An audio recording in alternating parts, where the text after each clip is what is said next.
Hi guys, it's Jacob from Stringbells here, stringbuzzworld.org being the music journalism site, links it in the description down below. And we have a brand new song review for you today. It's Blood Orange's latest track, Better Than Me, which I know was released on a prior album, but the music video's just come out, so I thought, what better time am I going to get to review this track? And I'm going to try and do this all in one, because I haven't got as much time as I would have for editing these videos, obviously coming up to the Christmas period, and there's construction going on next door, so you might hear a lot of background noise even during this video, and I can't really contend with that, so I apologise for that. I'm going to refer to the original article as I usually do, so I hope you enjoy.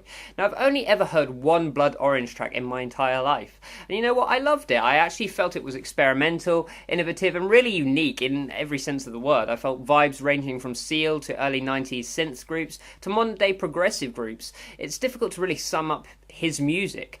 So going into this track, my expectations were pretty high. I guess you sort of imagine that already. So shall we see what I thought of it? And I thought this track was actually pretty good. I mean, it's certainly stylistic, but for me it lacked a little momentum and catchiness. I love the obtrusive drum sequences that left the track feeling quite quirky. I do like that approach. I use that approach when I make my own music, and I feel the vocal performances were all top draw. But when it comes down to the bare bones instrumentation, I just felt there was something missing. Production wise, the song sounds pretty good. I think the vocals sounded clear and crisp, keeping their diction throughout the entire track. There was no sibilance or anything like that. I do, however, think that the bass is sorely missed from this song. The drums weren't deep enough for me, and I lost that pulsating type drive which I heard in his other track, which I listened to earlier this year. So I felt that this track came across maybe a touch thin. The synths, though gorgeous in tone, I will say that, and the timbre was very nice, also sounded a touch quiet and again thin. There was lacking some layering in here.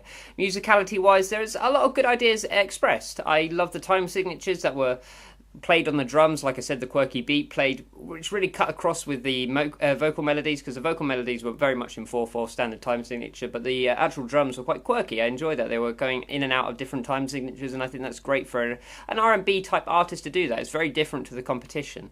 The same vocal melodies I thought sounded very professional and developmental as well, even though that they were based in the 4/4 and to sort of conjunct things up a little thing. They were sort of progressive because they weren't just 4 bars. They sort of, I call it the Bruno Mars routine, where he goes for 8 to 16 bar melodies which continue and continue, constantly decorating what he's already got.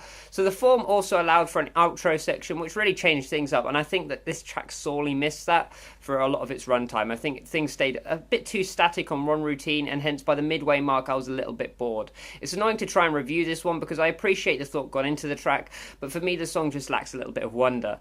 The lyrics are ambiguous yet fun to listen to and to hear them unfold as well. Although they are far from inspiring and exciting, I did enjoy to hear some of these themes expressed quite thoroughly as well. All in all, a decent enough track. For me personally, I think it's slightly worse than what I've heard prior to this, but that's not too much of a flaw. I'm sure more people will connect with this than others, and that's exactly what happened to me. So I gave this one a G rating of 6 out of 10, so it's in the fresh zone.